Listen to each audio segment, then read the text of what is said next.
Welcome back, educators. Today, we're unpacking a really clever $19 three-day social studies lesson plan.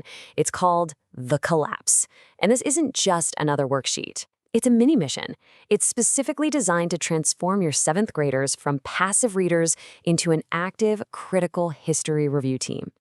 Right as your students walk into the room, you hook them with this central mystery.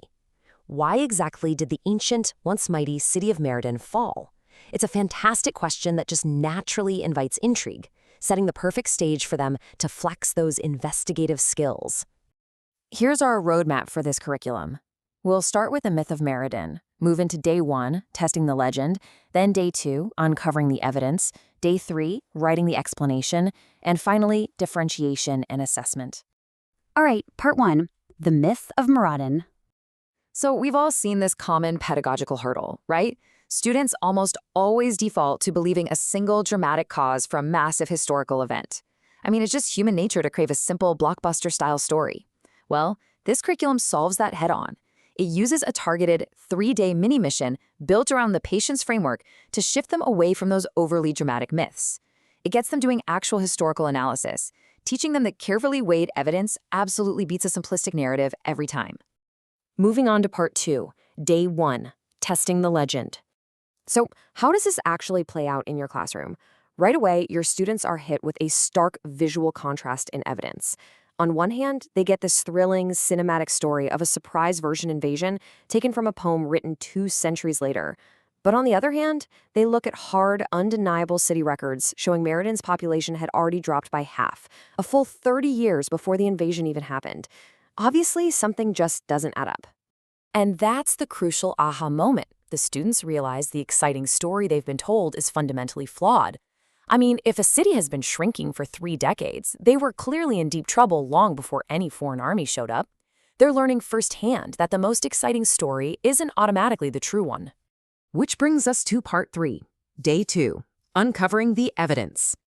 Now that they know the invasion isn't the whole story, it's time for them to step into the shoes of real historical investigators. Working in collaborative groups, they get hit with these 3 primary sources. First, farm records showing a brutal 20-year drought where food grew incredibly scarce. Next, trade ledgers revealing that trade routes had totally shifted to a rival city, collapsing Maradin's income. And finally, actual council letters proving the city's leaders were too busy fighting among themselves to bother repairing the city walls. As their teacher, you're going to guide them to see how these primary sources compound over time. You see, it's not just a random list of bad things. It's a chain reaction. Step 1, the drought cuts the food supply and drives down the population. Step 2, that lost trade cuts the funding they desperately need to fix their infrastructure. And step 3, those divided leaders just let the defensive walls fail entirely. Each problem essentially poured gasoline on the others until the city was starving, broke, and totally undefended. The invasion? Well, that was really just the final blow. All right, part 4, day 3. Writing the explanation. By day 3, your 7th graders are ready to transition from just analyzing history to actually writing it. And to keep engagement high, they're thrown a real-world curveball, a highly tempting shortcut. A hypothetical publisher tells them, hey, I'll print your history, but only if you keep it simple. Just say the Vicinian invasion destroyed the city. It's easier for readers to remember. It's a great exercise because the students must actively reject this tidy, one-cause version. They've learned by now that good history demands honesty, and accuracy is just way more important than a simplistic fairy tale. So instead of taking that easy shortcut, they have to do the heavy lifting of a real historian. They actually rank the causes and justify those rankings using the primary sources.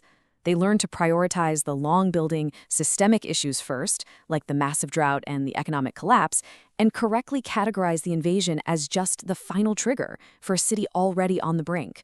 Then they synthesize all of this into a tight 3 to 4 sentence, evidence-based explanation. Finally, we hit part 5, differentiation and assessment.